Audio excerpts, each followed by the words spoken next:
to the truth. TheNewAmericanMedia.com.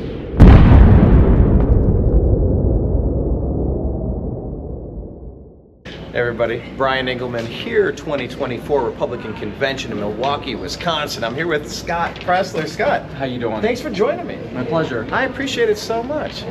You've been hustling, dude.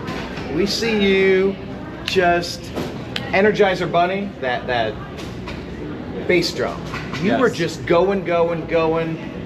Where does that energy come from? Coffee. Coffee. Red Bull. Are you sponsored by Black Rifle like the other conservative? Well, and I have to say, it comes from an urgency to help save our country that I know this all hands on deck. This is it. If we are unsuccessful at re-electing President Trump, I don't see a successful future for our country. I don't either. And furthermore, I'm inspired by the results that we're seeing.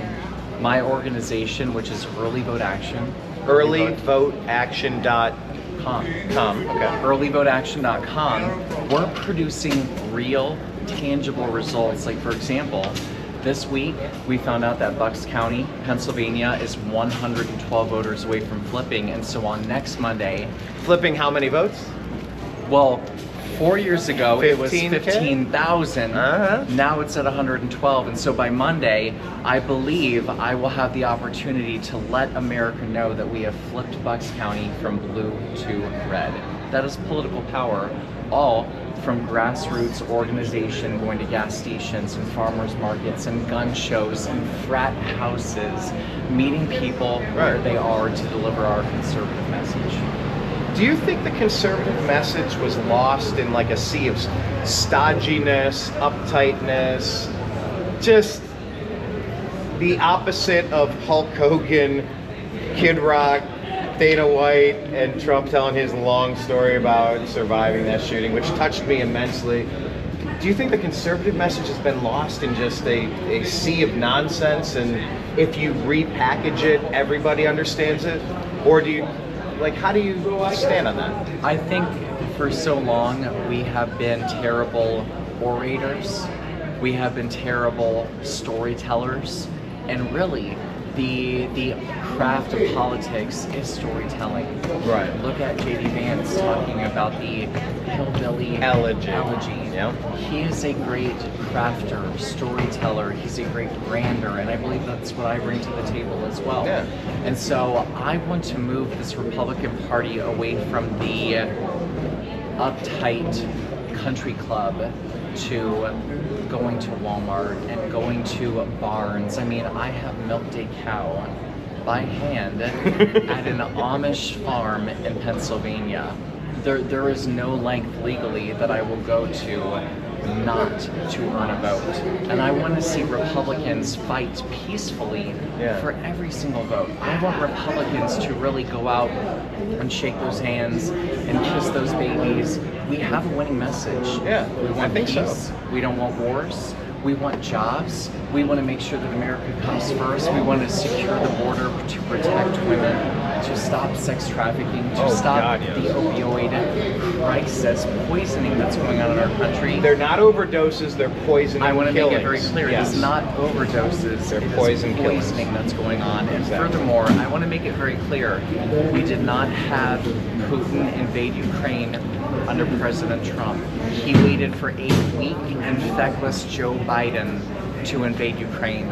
And that's why I'm supporting President Trump, because I understand that with President Trump, we will be able to stop global human suffering. And under Joe Biden, we will see more human suffering. Absolutely. The Republican Party had a transition recently, and your name was on the top of that list. Like, maybe Scott Presler is going to take over the party. He's going to be the... And that went on for several weeks, and they sorted it out. What was that process like? Are you... Because I've gone for positions that I was qualified for, I had the energy for, I thought it was right for me, but the Lord has a different plan for me. But I had tunnel vision at the time. What was that whole experience like for you, and how did you pivot from considering a path that way to saying, well, that door closed, and now I'm going here? How did that all play out? How you doing?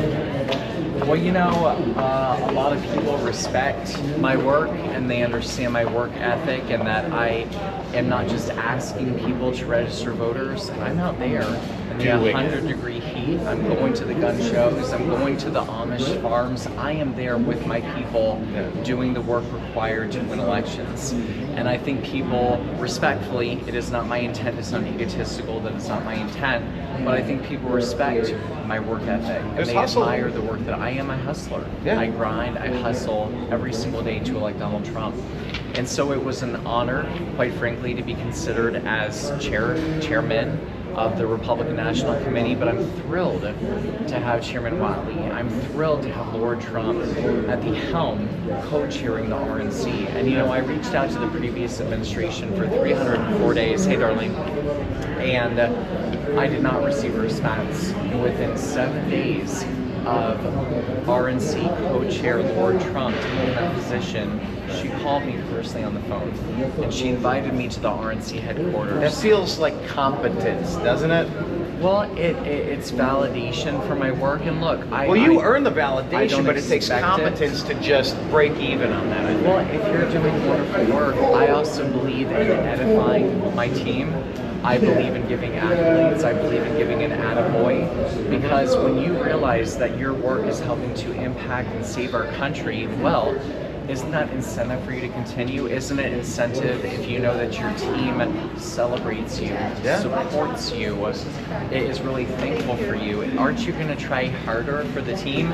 And so what we do at Early Vote Action differently than other people is we really celebrate each individual's success. Even if it's one new voter, every person has value, has agency, and we are proud of the people we bring on our team.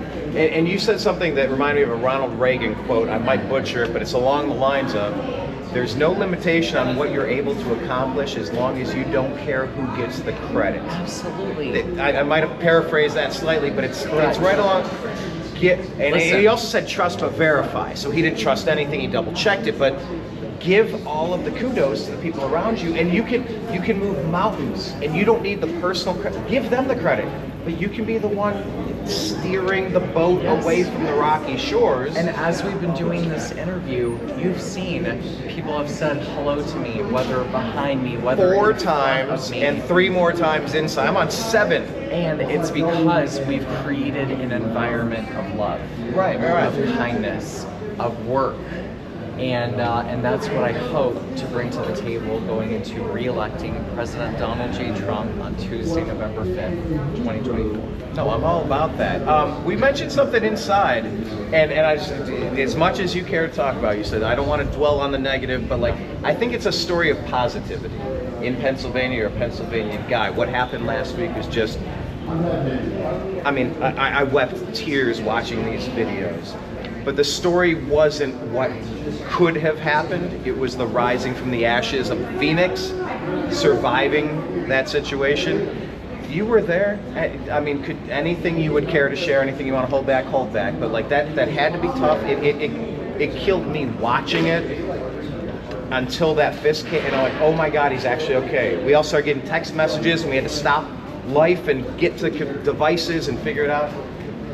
Can you walk us through that as much as you care to? The only thing that I'm going to say is I spoke to people after the rally that were there that literally came from New York, or they came locally, and they said, Scott, I'm not going to let this distract me. I'm not going to let this derail me. We are not going to let the threat of political violence stop us from saving our country. And so in fact, I think it emboldened people. I think it made people even more unwavering in their beliefs, unabashed in their beliefs, even more resolute in their beliefs. And I mean, one gentleman even told me, Scott, I'm going to every single gosh darn Trump rally there is. From now on. They are not going to stop me. Yeah. And I'm not going to be bullied, and that's the story of the fight, standing up to the left, the aggressive left, who's bullying and threatening and trying to ruin your life, kill your job. And doing it with positivity, doing it with love. and doing it with peaceful action. Yeah. It's one thing to vote, but we must be registering voters and knocking on doors and making phone calls and writing postcards and sending text messages and doing everything we can to save our country. And how confident are you that in 2024, this election, that we're going to get the true pulse of the people and not shenanigans where we pause and hundreds of thousands of votes disappear in the middle of the night and nobody questions it and we go through that whole thing again? I'm not going to baloney you. There are going to be shenanigans in this election. The same 6 states that And pause? that's why we're going to make this too big to rig, yes. and beating the cheat by overwhelming the system and getting as many people registered to vote as possible and mobilizing them and organizing them to vote. There are always going to be shenanigans, but when Pennsylvania comes down to 80,000 votes, and Arizona comes down to 20,000 votes, Wisconsin comes down to 20,000 votes, Georgia comes down to 10,000 votes, it shows you, I want you listening to know, we have the capacity to win, but it's going to take elbow grease, and it's going to take sweat equity, and it's going to take sweating in the hot Georgia, Atlanta summer sun, but I need all of y'all to do more. And it doesn't matter how weak and feckless and feeble Joe Biden is, he still has the capacity to win. And if it's not Joe Biden, and it's Kamala, or Governor Newsom, or Governor Whitmer, or Governor Shapiro, the Democrats are going to try to hold on to power, and I need y'all to do more to save our country. And what do you say to the person that's like, look, I don't want to talk politics with my neighbor. I'm at work. I don't want to get in trouble. You're not supposed to talk politics or religion. Like, I'm here to work. I don't want to get into it. How do we stem that? Because it's a little. We've been conditioned to hold it inside of our turtle shells a little bit these days. I need people to be more aggressive, and what I mean is, when you're at the supermarket, and right after you paid for your food and you're about to leave, I want you to talk to the clerk, cashier, and you say, hey, I'm asking for your vote for Trump this November. When you talk to your gas station attendant, when you talk to polite just a quick and polite vote ask for Trump. Yeah. I hope that you'll consider it. I hope that you'll consider voting for Trump. It's as easy, it's as non-combative. It's the mildest sales pitch of all time. The mildest. I'm asking you to consider. Anybody consider voting for Trump? And I've never had anyone treat me untoward or inappropriately when conducting myself in that manner. And plus, I'm cute, so they're not going Sky, thank you so much for your time. Tell us one more time where to follow you. So listen. And give those people on the edge of, like, I'm scared to commit. Give them a little bit of energy to take that first step. Well, I need your help. I'm hiring across Pennsylvania. If you support my work, I need your financial support. I need you to go to earlyvoteaction.com. That's earlyvoteaction.com. And I need you to support me financially. And your donations are going to go directly, not to television, not to brick and mortar, no silly advertisements. Your money is going to go to direct, face-to-face, boots on the ground, full-time hirees in the Commonwealth of Pennsylvania. So please go to earlyvoteaction.com and support my work. That's great. And it won't be going to hair conditioner. It will be going to boots on the ground. My mom was a hairdresser, and it was all about Paul Mitchell and the Awapui. It was the whole thing. That's how I was raised. But I just got to say, I've been impressed with. I used the word before, and I hate to be redundant. I could find something in my thesaurus to try to rephrase it, but it's just hustle.